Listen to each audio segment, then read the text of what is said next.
For more, we're joined by Damien Lecomte, political scientist at Paris Panthéon University. Thanks for being with us. Thanks for having me. Full disclosure, you were educated where? Public or private school? Mostly public schools. Public school. So what are your thoughts when you heard those remarks that we saw in that report last week? I think that this is a terrible start for an education minister because, of course, the problem in itself is not that our children are in private schools, but the fact is that when she was asked about this, she denigrated completely the public schools, and she completely failed to take the opportunity to say that she was gonna improve public school. When she said that her son missed a lot of teaching hours that were not replaced, she did not take the opportunity to say, now that I'm minister, I'm going to improve public school, and at the end of my tenure, parents like me will have no reason to move their child from public to private schools. She failed to do that, and it was also kind of bad form for the actions of our own government and of Emmanuel Macron's government since 2017. So it was really a terrible start for a minister to denigrate like that the public school. 2022, Emmanuel Macron is re-elected coming out of the COVID pandemic, and both him and his runoff rival Marine Le Pen trying to convince voters that they were the ones who could protect them, who could ensure the welfare state. And education is at the heart of it. In fact, the new prime minister had been up to now the education minister. Yeah, absolutely. And education is really important in what we can call the Macronist ideology, because it is the idea of equality of opportunities and the fact that all children must have the opportunity to improve themselves. And to have an education minister who seems to be so out of touch and who seems to be really we seem to really enjoy private elite school, and to denigrate like that the state schools is really a problem for that. I can't help but notice the zip code, which is the 6th arrondissement of Paris, the same one where a lot of the education of the new prime minister took place. Again, this is going to reinforce perhaps this notion that more than ever, the government's run by elites. Is that a problem in politics in France? It can be a problem when you have the feeling that the general policies of the government are for the elites. That is the problem. When you have a government that is already accused of being only pro-elites and pro-wealthy people, that is a problem if you have just the feeling that the country is governed by wealthy people running things for wealthy people.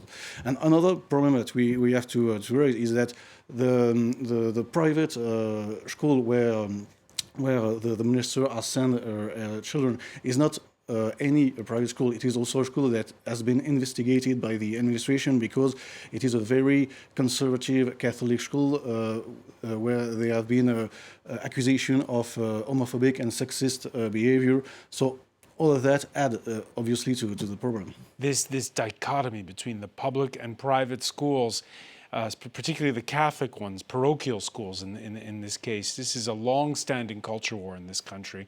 It's interesting that is coming up.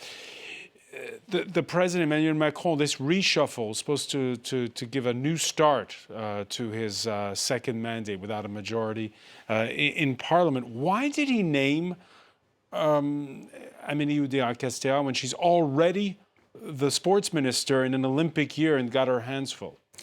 That is a big question. That is a big question because obviously Emmanuel Macron and Gabriel Attal wanted a smaller government because there is this idea that you have to have an efficient government with a smaller cabinet. But obviously, a smaller cabinet means that you have to merge some ministerial departments. And so, for example, there have been critics about Catherine Vautrin being Minister for Health and Minister for Labour, so nor Labour nor Health as a full minister. And obviously, it is also a critic about Amélie Oudéa-Castéra because she was already, as you said, a sports minister in the previous government, the Born government since 2022, because it was Gabriel Attal, the now Prime Minister, was education minister. And so the fact that she was added education gives the feeling that education is now a sideline. It is just a plus for the sports minister. She's in fact, the sports minister in charge with the Olympics and Paralympic Games this year. And by the way, she also is an education minister. That is not really a good form, to say the least. Damien Lecomte, let's look ahead, because Emmanuel Macron giving this press conference, it's happening in prime time, and it could be long, right? It could be more than 2 hours long. What do you make of the format? I think Emmanuel Macron really wishes to give a new start to his mandate. As you said, he has no majority since 2022, and since last year there have been two major bills that have been adopted: the pension reform and the immigration bill last month. But now there is this feeling that we don't know where he wants to go. That is a regular problem with Emmanuel Macron, with this is a centrist position. But now really there is a feeling that with no majority and no platform, no program, you don't know really what is going to make all these 3.5 years he still has to make. So really, for now, there is no clarity, to be honest. He has spoken of regeneration, of rearming, but these are kind of empty words for now. So we are going to see tonight if he can give some substance for the policies that he's going to pursue for the next month. Where will he perhaps have to? Where will he perhaps make headlines by filling us in on what he stands for at this particular time? Is it more on domestic policy or more on issues like the Middle East? Last week there was the fact that some saying, why wasn't France part of those that struck Yemen and this kind of thing? Or is it more about domestic politics? Yes, obviously the international policies are really important right now, but obviously also what the French people are waiting for is to deal with issues on the domestic front. And in the domestic front especially, there is a lot of confusion of what is about to do. And what is the number one issue for you? I think right now it is the question of especially the economic issues, especially the question of how is it, pouvoir d'achat. Spending power. Yes, thank you. Spending power, of employment in some measure, but also everything that concerns the civic service, education and health. I think that these issues are especially important right now. And one final question: did Amélie Oudéa-Castéra do enough with her penitent visit to that primary school in the 6th arrondissement to make his job easier?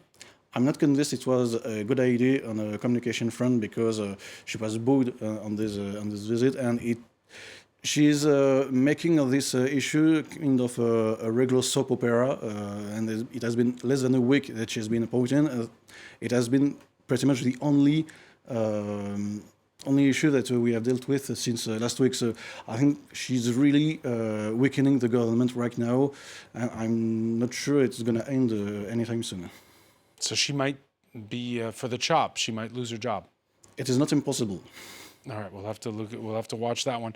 Damien Lecomte, many thanks again. That press conference, which you can follow right here on France 24. That's coming up in a little over 90 minutes' time. Next, we have more news plus the day's business. We'll be crossing to the World Economic Forum in Davos.